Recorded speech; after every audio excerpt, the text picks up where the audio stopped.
하나님 말씀 보겠습니다. 하나님 말씀은 사무엘상 13장입니다. 사무엘상 13장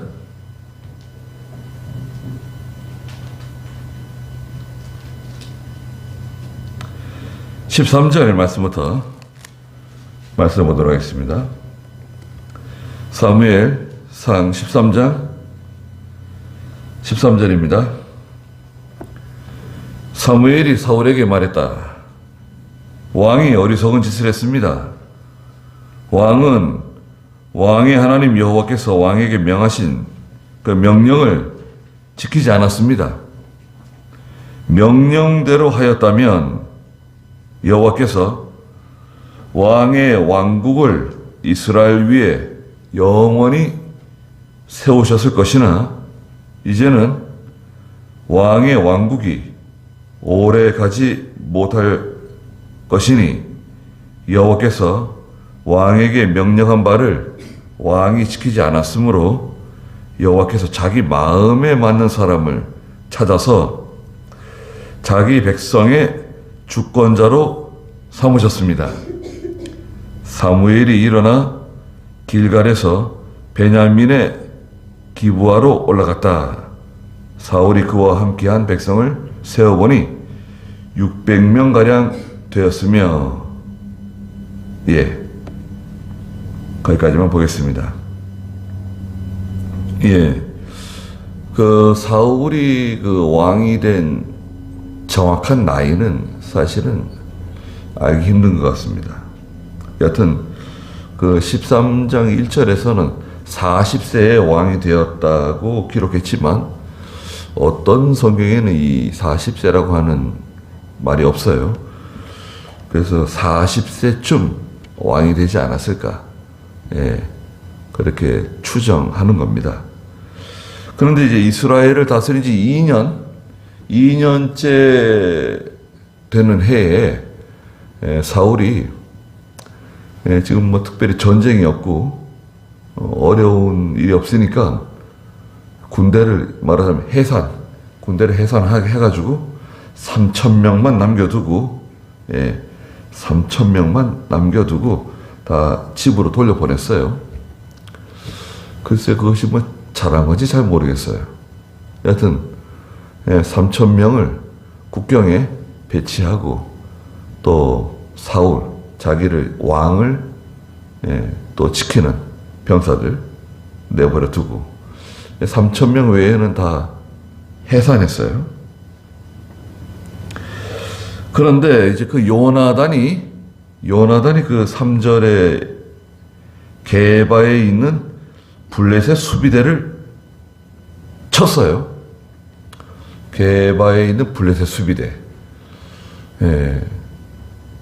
그래서 이제 그 블레셋 수비대를 치니까요, 난리가 난 거죠. 전쟁이에요.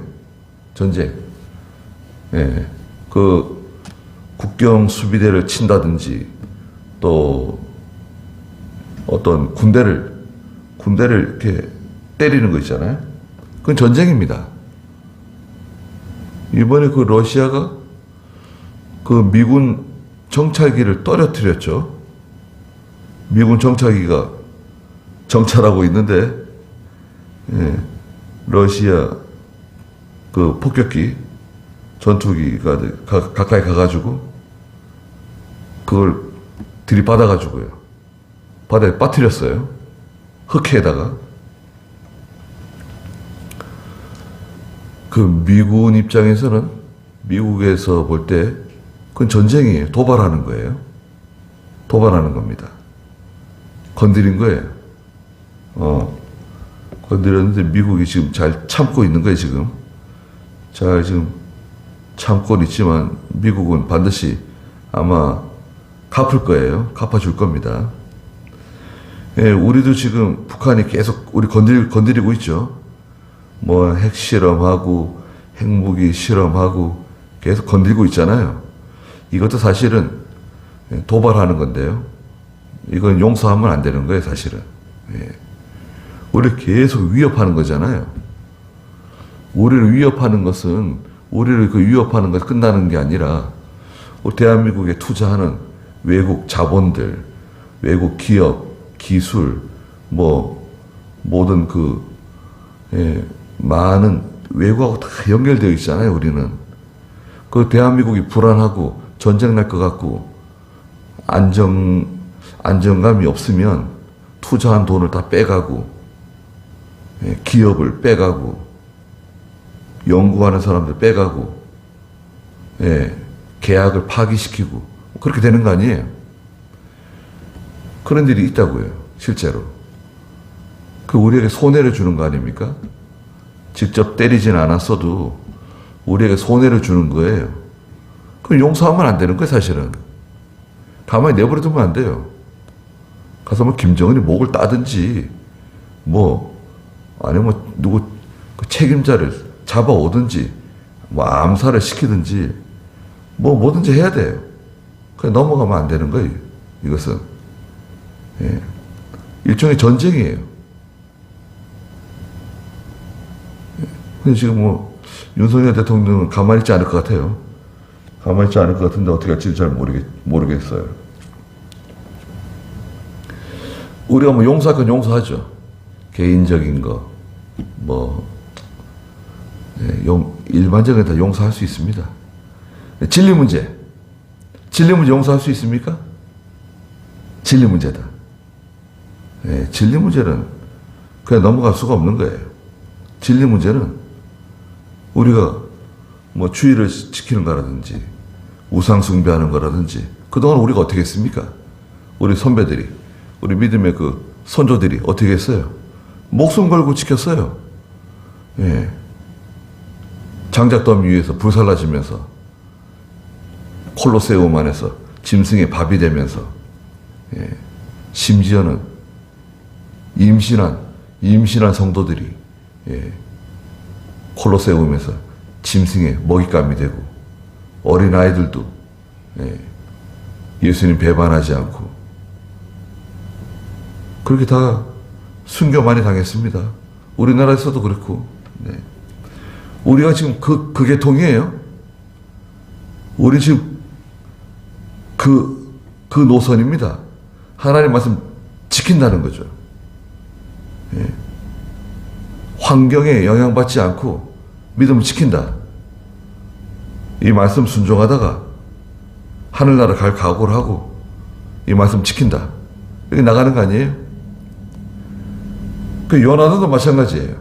요나단도 계속 그 하나님 백성들을 공격하고 못살게 굴고 자꾸 뭘 빼앗아가고 심지어 사람들 죽이기도 하고 그 블레셋 사람들 그냥 용서할 수가 없다.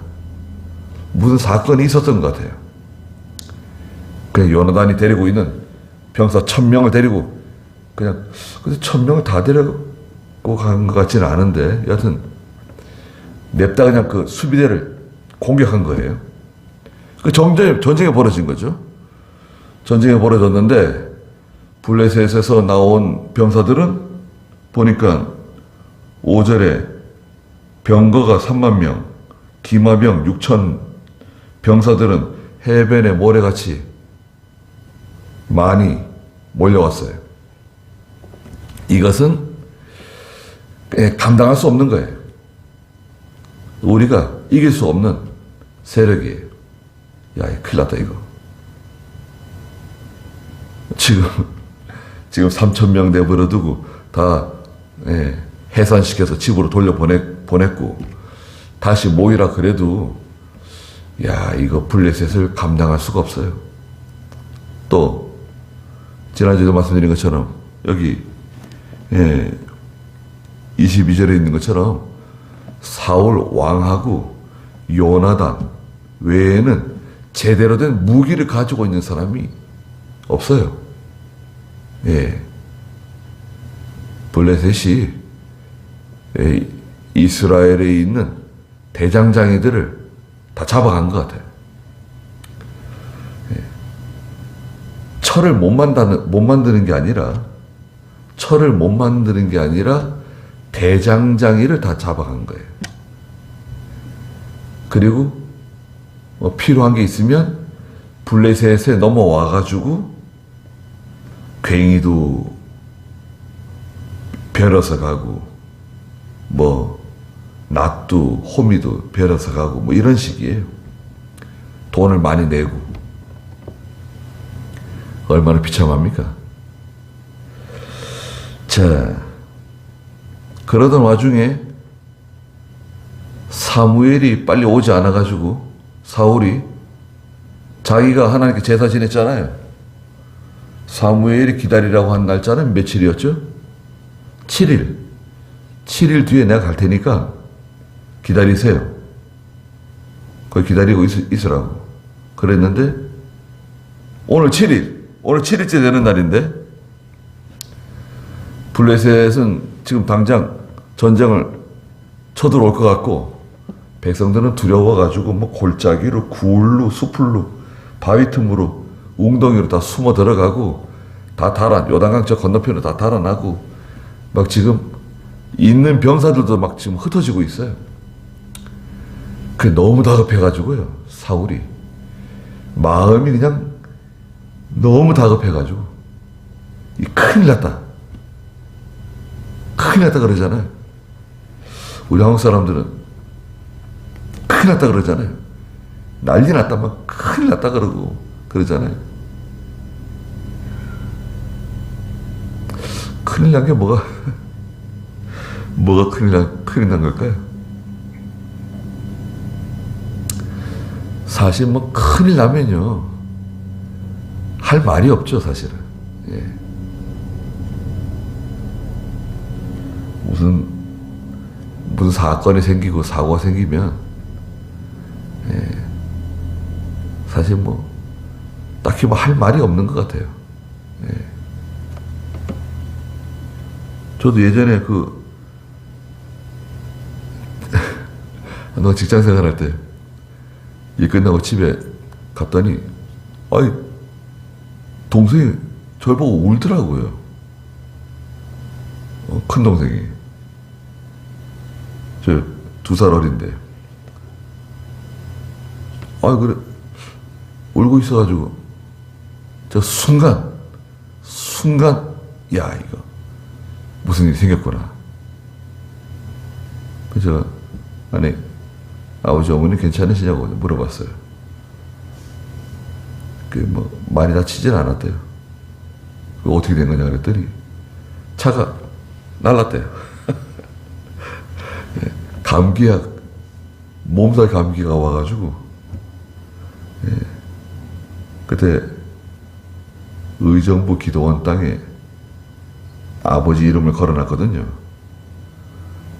이제 농사지은 경력이 있어가지고 아버지 이름을 걸어놨는데 그때는 해당 지역 보건소에 가서 뭐 그런 게 있었어요. 그래서 거기 보건소 가가지고 뭐 진찰 받고 주사 맞고 뭐 그랬었는가 봐요. 몸살 감기 나가지고. 근데 감기 몸살 약을 먹거나 주사 맞으면 운전하시면 안 됩니다. 여기 뭐 편의점에서 파는 판콜 같은 거 있잖아요.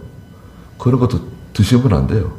그런 거 드시고 운전하면요 자기도 모르게 운전대 잡고 그냥 자요. 자기도 모르게. 졸음이 오네. 그게 아니라 갑자기 탁 잠이 드는 거예요. 어머니를 옆에 태우고 날랐어요. 차가 날라가지고 막 꼬꾸라지고 부딪히고 그 차는 폐차시켰는데 타박상도 안 입으시고 타박상은 입으셨네요. 다리가 좀 긁히고. 근데 깨어났는데도 악셀레터를 밟고 있더래요. 그러니까 전혀 몰랐던 거죠. 완전히 그냥.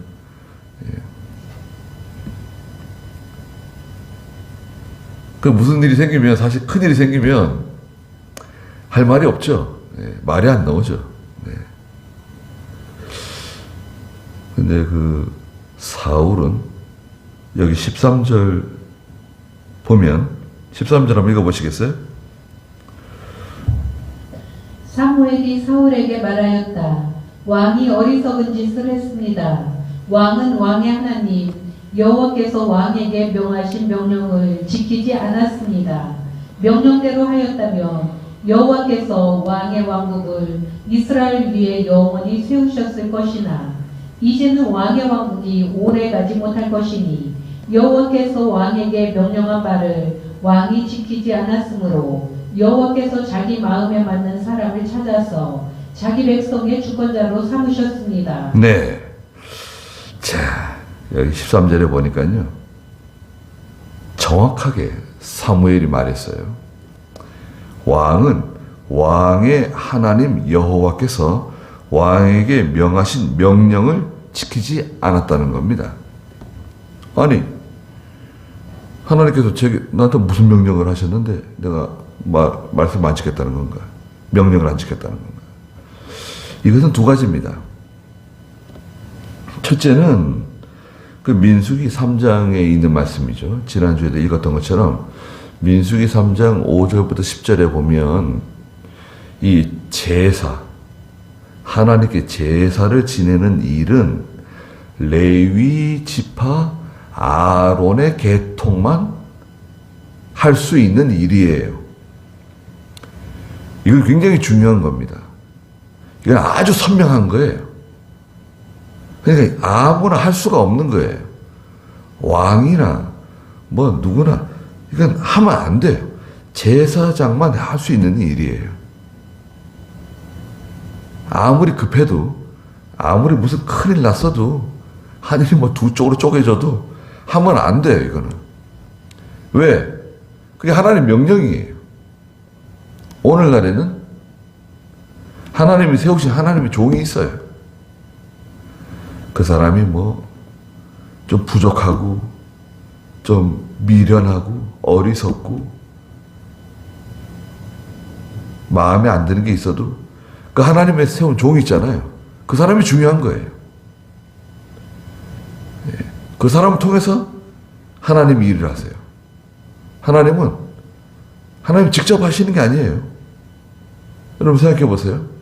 하나님 직접 뭐 나타나셔가지고 이렇게 하시고 저렇게 하시고 뭐 우리에게 지시하시고 그렇게 하시는 게 아니잖아요. 하나님께서 사람을 통해서 하나님 말씀 전달해 주시고 하나님께서 인도해 나가시는 거예요. 두 번째는 뭐냐? 하나님 명령 어긴 거. 두 번째는 사무엘이 사울에게 7일 동안 기다리라는 겁니다. 아니 그 사무엘이 사울에게 시킨 거 아닌가? 사무엘의 명령. 예, 그 사무엘의 명령이라고 할 수 있지만 사실은 그것도 하나님의 명령으로 봐야 돼요.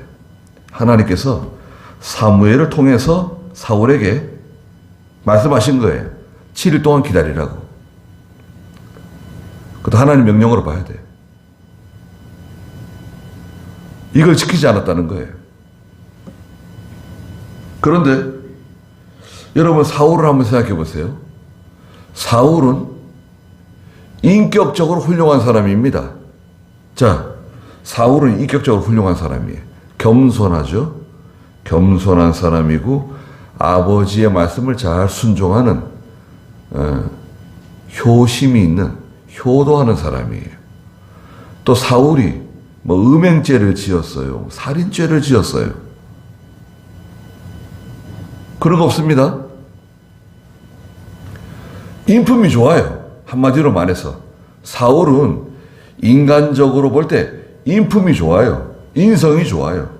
마음이 넓고 인자해요. 예. 아말렉 사람을 다 진멸해라. 그럴 때도 아각 왕을 살려주고 말이죠. 예. 다 죽이더라도 아각은 살려줬잖아요. 그것도 어떻게 보면 사울이 그 품성이 그래요. 품성이 좋아요. 인간적으로 볼 때 사울은 장점이 많은 사람입니다. 장점이 많고 마음이 넓고 인자하고 겸손하고 얼마나 좋습니까? 근데 사울에게 결정적인 단점이 있어요. 뭔가요? 사울이 하나님의 명령을 순종하지 않아요.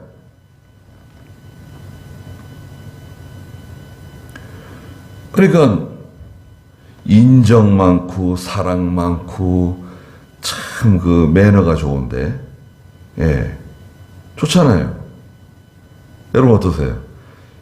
인정도 많고 사랑도 많고 매너도 좋고 또 키도 크고 잘생기고. 사울이 얼마나 잘생겼습니까? 그런데 사울은 하나님의 명령을 잘 순종하지 않아요. 하나님의 말씀을 들을 때 벌벌 떨어야 되는데 그런 게 부족해요. 신앙적으로 볼 때 약해요. 반면에 여러분 다윗을 보세요. 다윗은 어떻습니까? 다윗은요, 우리아의 아내를 빼앗았어요. 간음죄를 지었네요. 또 우리아를 죽게 만들었어요. 살인죄를 지었네요. 그리고 자기 뭐 출신이 뭐예요? 양치는 사람이에요. 뭐 출신이 변변치 않아요. 비천해요. 베냐민 사람. 인간적으로 볼 때는 아주 못된 사람입니다. 다윗은. 형편없는 사람이에요. 어디 뭐 끼지도 못할 사람이에요. 다윗은. 간음죄 지었죠. 살인죄 지었죠. 아니, 자기의 충신을 죽게 했어요. 그 다윗이 일 처리하는 거 보면요, 조금 이상해요. 다윗이 그 사울의 딸 사랑해가지고 결혼해놓고 다윗이 이렇게 하는 일을 보면 좀 이상하게 서툴러요. 뭔가 좀 이렇게 좀 불안해. 그런데요, 다윗은 믿음이 좋습니다. 다윗이 인간적인 면은 부족한데 인격적으로는 부족해요. 사울하고 비교하면 다윗은 사울 근처에도 못 갈 것 같아요. 사무엘이 다윗의 집에 찾아왔을 때, 아버지 이새의 집에 찾아왔을 때 다윗은 그 자리에 참석하지 못했습니다. 막내이기도 하지만 아버지가 다윗을 썩 그렇게 인정해 주지 않았던 것 같아요. 너는 저기 들에 가서 양을 치라고 들에 내버려뒀어요. 귀한 손님이 집에 오셨는데 다윗은 그 자리에 참석 못했어요. 그러니까 아버지나 형들에게도 인정받지 못하는 그런 아들, 그런 동생이었어요. 그런데 다윗은 믿음이 참 좋습니다. 하나님께 대한 신앙, 하나님께 대한 믿음은 참 좋아요. 그러면 이제 그렇게 질문할 수 있겠죠. 아니, 그러면 믿음은 좋은데 인격은 형편없는, 그게 말이 되는가? 믿음이 좋아지면서 인격도 좋아지죠, 보통. 예. 근데 이제 타고난 성품이 있어요. 타고난 성품으로 볼 때 다윗보다는 사울이 아주 인격적인 사람이에요. 성품이 좋아요. 마음도 넓고 온유하고 겸손하고 아버지 순종 잘하고, 예. 자기가 뭐 왕 되려고 안 그러고, 그리고 뭐 이렇게 무리하게 하려고 안 해요. 예. 사람들이 자꾸 얘기하고 이러면 또 그 사람들의 말 또 들어주고, 하나님 말씀대로 해야 된다, 이거보다는 사람들이 옆에서 자꾸 뭐 해야 됩니다, 이렇게 가셔야 됩니다, 이렇게 하셔야 됩니다, 그러면 또 이렇게 져줘요. 난 하나님 말씀대로 한다, 그러지 않고, 뭐 그래 뭐 한번 해보자고 또 이렇게 나갑니다. 사울은 인간적으로 볼 때는 사울이 괜찮은 사람이에요. 인기가 좋아요. 다윗은 별 인기가 없는 사람입니다. 예. 다윗이 전장에 나가 있는 형들을 아버지 심부름 갔었잖아요. 형들이 다윗 좋아했습니까? 너는 왜 여기 와가지고 제대로 알지 못하면서 핀잔을 주고 말이죠. 다윗이 막 핀잔을 주고 그랬잖아요. 그런데 그런 다윗이 쫓아나가서 골리앗을 때려 눕히잖아요. 골리앗의 목을 자르잖아요. 그러니까 사울과 다윗을 봤을 때 좀 비교가 돼요. 인간적으로는 그 인품도 있고 아주 인격적인데 사울이 믿음이 없어요. 다윗은 인간적으로 볼 때는 좀 부족한 점들이 있는데 인격적으로 좀 부족한 점, 모난 점, 약점이 많은 사람이에요. 그런데 믿음이 좋아요. 약점은 많아요. 근데 믿음이 좋아. 그럼 하나님 말씀이라 그러면 하나님 말씀대로 하려고 그러고 죽을 각오를 하고 나가고 골리앗을 막 때려 눕히고 전쟁에 나가가지고 제일 앞장서가지고 막 나가서 전쟁하고 예, 용감무쌍이에요.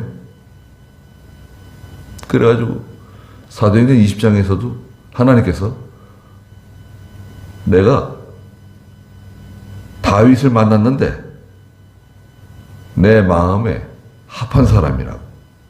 여기 그렇잖아요. 오늘 여기 14절 마지막에도 여호와께서 자기 마음에 맞는 사람을 찾아서 자기 백성의 주권자로 삼으셨습니다. 하나님 마음에 맞는 사람이 누구냐? 사도행전 13장 22절 미안합니다. 13장 22절 그를 폐하시고 그들을 위하여 다윗을 왕으로 세우시면서 그에 대하여 증언하여 말씀하시기를 이새의 아들 다윗을 만나니 내 마음에 맞는 사람이다. 그가 내 모든 뜻을 행할 것이다 라고 하셨다. 네. 하나님 마음에 맞는 사람. 그 사람을 찾는 겁니다. 지금도 마찬가지예요. 지금도 이렇게 인간적으로 볼 때 부족하고 약점이 많고 흠이 많고 연약하고 모든 면에 내세울 것이 없지만 하나님 마음에 맞는 사람, 그 사람 기준이 뭔가요? 하나님 마음에 맞는 거. 하나님 명령 순종하고 하나님 사랑하고 믿음으로 나가는 사람이에요. 믿음으로 나가는 사람은 좀 모났어요. 이렇게 좀 융통성이 없는 것 같아. 뭘 하더라도 뭐 적당히 이렇게 좀 양보도 하고 적당히 좀 타협도 하고 이렇게 나가야 되는데, 아니 저 사람은 그냥 뭐 주일 지켜야 된다 그러고 뭐 교회 가야 된다 그러고 뭐 신앙 양심 따라간다 그러고 뭐 하나님 말씀이라 그러면 무슨 말을 못한다. 저 사람하고는 대화가 안 된다. 믿음으로 한다 그러고 맨날 그런다. 그런데 성격이 원만한 사람 보세요. 아니 뭐 좋은 게 좋은 거다. 뭐 대충 아니 뭐 교회를 뭐 안 나가는 것도 아니고 교회 뭐 한 달에 뭐 한두 번 빠질 수도 있는 거지. 예. 뭐 꼭 그렇게 뭐 믿음으로 해야 되고 하나님 말씀대로 해야 되고 뭐 신앙 양심을 써야 되고 삼가 조심해야 되고 아유 그렇게 하면 대인관계가 별로 좋지 않을 수 있어요. 그렇잖아요. 어울릴 때 어울리지도 못하고, 어디 뭐 가더라도 뭐 제대로 잘 따라가지도 못하고, 거기 다 술 먹는 사람이고 다 뭐 세상적으로 다 놀자판인데, 거기 가봤자 뭐 제대로 어울리지도 못하니까 나는 안 간다. 아니 저 사람은 왜 저런지 모르겠다고. 잘 어울리지도 못하고 사회생활을 잘 못하는 사람 같다고. 그렇지도 않죠. 일을 맡기면 또 일을 철저하게 완벽하게 해요. 빈틈없이 해요. 부족한 건 없어요.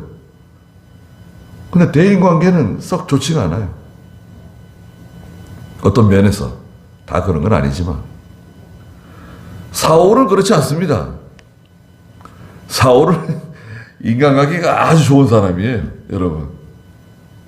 예. 교회에 와도 사람들이 다 좋아하고요. 세상 나가도 사람들 다 좋아합니다. 예. 야, 교회에서도 뭐 교인들이 다 좋아하고. 예. 믿음이 아주 믿음 있는 건 아니지만 교인들이 또 다 좋아해요. 인기 투표하면 아마 사울이 아마 선거에서 이길 거예요. 인기 투표하면. 그래서 인기 투표하면 안 됩니다, 교회에서는. 교회에서는 뭐 투표해가지고 뽑읍시다. 그거 위험해요. 왜냐하면 교인들은 자기 좋아하는 사람을 뽑잖아요. 그럼 좋아하는 사람 뽑지. 그러면 좋아하지 않는 사람 뽑는가? 교회에서는 믿음 있는 사람을 뽑아야 되거든요. 교인들이 믿음 있는 분이 누구신가? 우리 믿음 있는 분을 뽑아야 된다. 이렇게 나가야 되는데 사람들은요, 자기가 좋아하는 사람을 뽑아요. 하나님의 뜻을 생각해가지고 교회를 생각하고 하나님의 나라를 생각해서 누굴 뽑아야 되는데 투표를 하거나 선거를 하게 되면 인기 투표가 될 수 있어요. 그 믿음 없는 사람도 그냥 뭐 자리 하나, 감투를 하나 쓸 수 있단 말이에요. 그거를 경계해야 됩니다. 그래서 목사가 후보를 정하는 게 좋아요, 보통. 이분들. 후보가 한 사람밖에 없다. 그럼 후보 한 사람만 올리는 거예요. 좋아하면 0표, 싫어하면 가위표. 뭐 이런 식으로. 예. 아이, 그거는 목사님 독재다. 그게 무슨 민주주의냐. 민주주의는 우리가 다수가 이렇게 결정하는 거지. 예, 교회는 민주적입니다. 굉장히 민주적이에요. 특히 장로교. 장로교는요, 굉장히 민주적인 겁니다. 왜냐하면 교회 목사만 있지 않고 장로님을 세우잖아요. 이게 민주적인 거죠. 천주교 민주적입니까? 천주교 뭐 신부 말고 뭐 또 누구 있어요? 또 교황. 교황 마음대로 하잖아요. 그 감독 정치라, 감독 정치. 감리교, 감독 정치. 뭐 민주적인 데 없어요. 장로교가 굉장히 민주적인 겁니다. 그렇지만 하나님의 뜻을 찾아서 사람을 세워야 돼요. 자, 왕은 왕의 하나님의 명령을 어겼다는 거예요. 그래서 이제 더 이상 왕 노릇을 할 수가 없다. 하나님께서 하나님 마음에 드는 사람, 하나님 마음에 맞는 사람을 찾아서 자기 백성의 주권자로 삼았다는 거예요, 벌써. 뽑았다는 거예요. 뽑았죠? 뽑았습니다. 그 15장 28절 한번 보세요. 15장 28절 한번 읽어주시겠어요? 사무엘이 그에게 말하기를 여호와께서 오늘 이스라엘 왕국을 왕에게서 찢어 내어 그것을 왕보다 나은 왕의 이웃에게 주셨습니다. 네, 여호와께서 사무엘이 지금 사울에게 얘기하는 거예요. 오늘 이스라엘 왕국을 왕에게서 찢어내가지고 그것을 왕보다 나은 왕의 이웃에게 줬다는 거예요. 그 사람이 누구죠? 다윗이죠, 다윗. 다윗 누가 알아줍니까, 여러분? 사람들은 다윗을 알아주지 않았어요. 다윗이 도망 다니면요, 다윗을 고발해요. 아니, 다윗이 잘못한 것도 없는데 사울왕이 자기 죽이려고 그러잖아요, 다윗을. 도망 다니는데 백성들이 다윗 여기 있다고 사울왕에 고발해요. 사울왕이 사람 보내가지고 다윗이 여기 숨어 있습니다. 다윗이 여기 숨어 있습니다. 이야, 다윗이 뭐 자기들에게 무슨 해를 끼친 것도 아닌데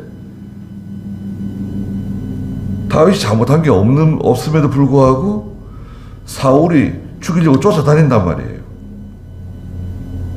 나중에 다윗이 왕 될 사람인데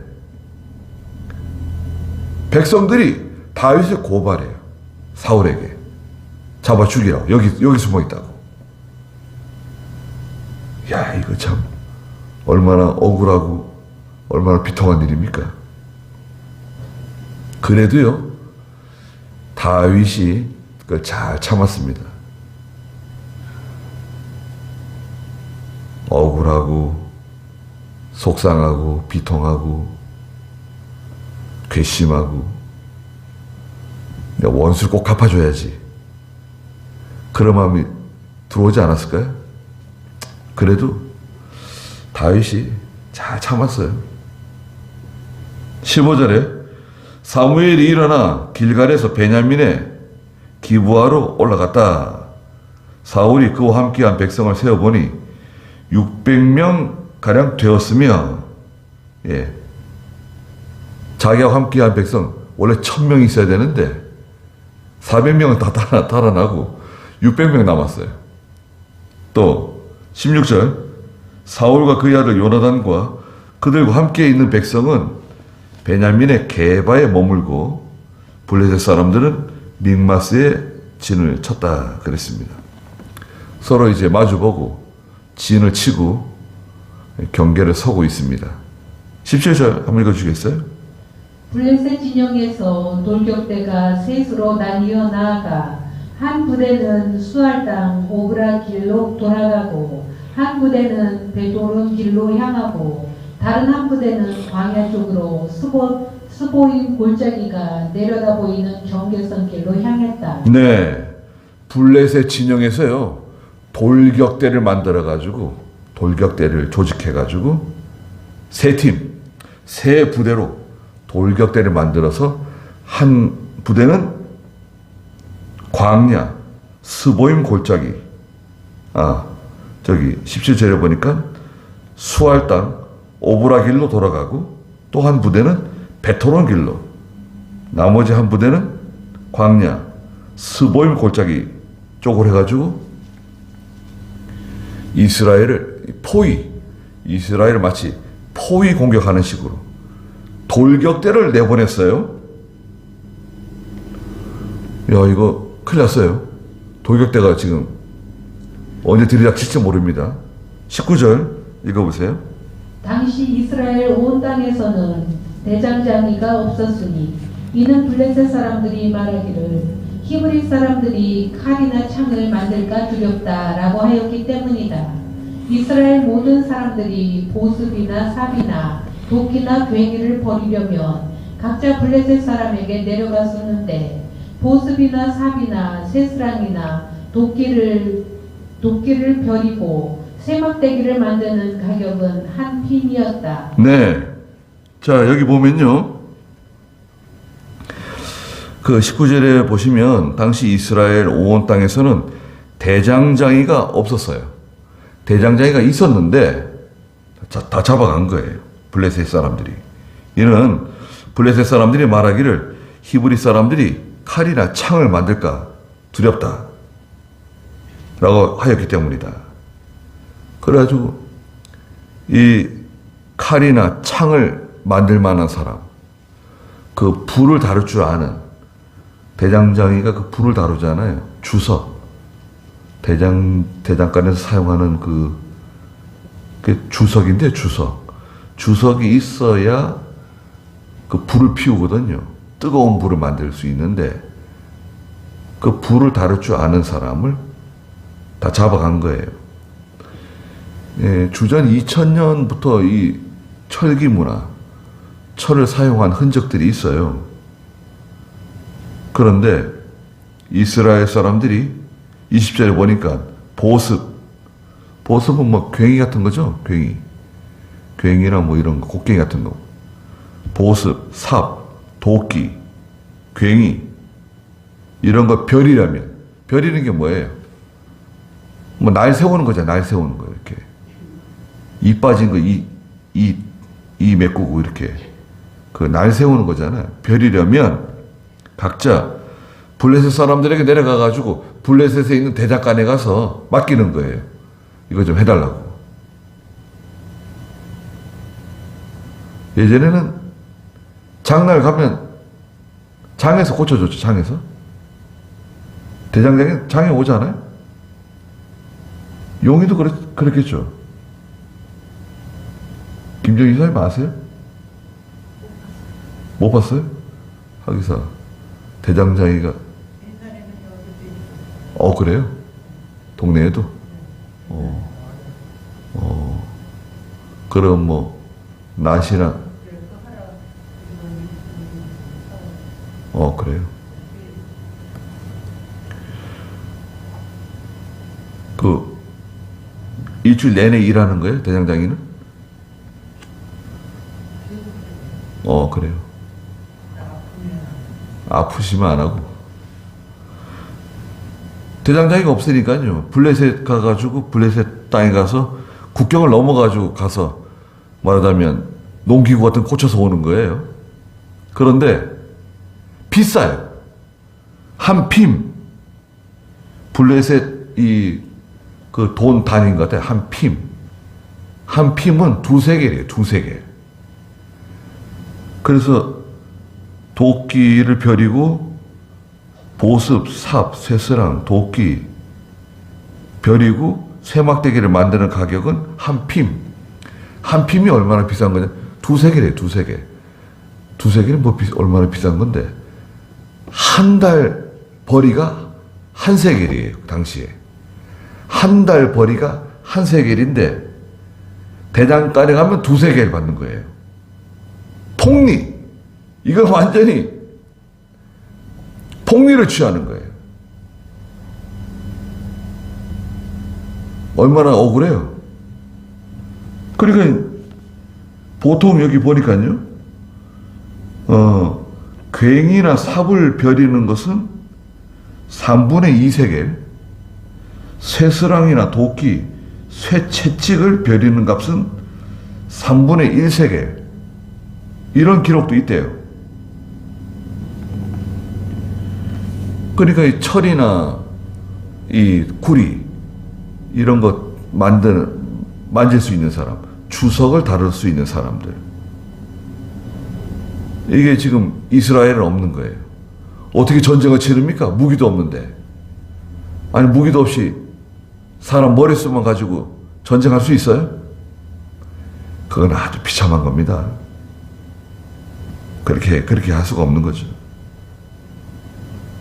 22절에 있는 것처럼 그래서 전쟁하는 날 사울과 요나단과 함께 있는 모든 백성의 손에서 칼이나 창을 찾을 수가 없었다. 사울과 그의 아들 요나단에게만 칼과 창이 있었던 거예요. 블레셋 사람의 부대가 믹마스 어기로 나왔다. 그랬습니다. 전쟁은 시작됐는데 무기는 없고 이거 지금 믿음만 해가지고 나가면 된다. 뭐 좋아요.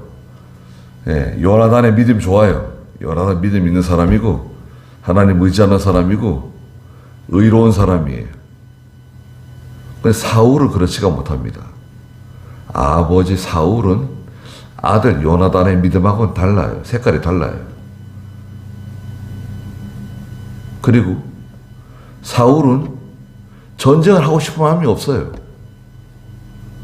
블레셋과 싸우면 우리가 질 텐데 많은 사람이 죽을 텐데 어떻게든 전쟁을 하지 않고 싶어요.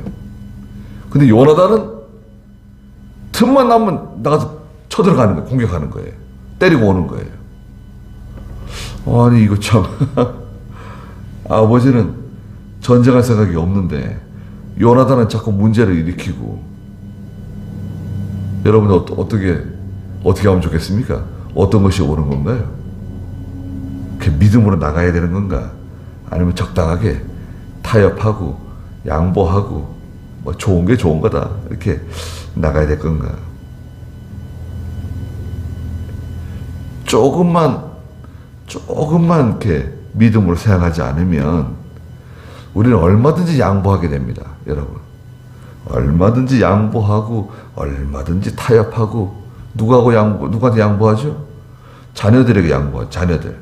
자녀들에게 양보하고, 자녀들과 타협하고, 형제들과 타협하고, 이웃들과 타협하고, 가족들과 타협하고.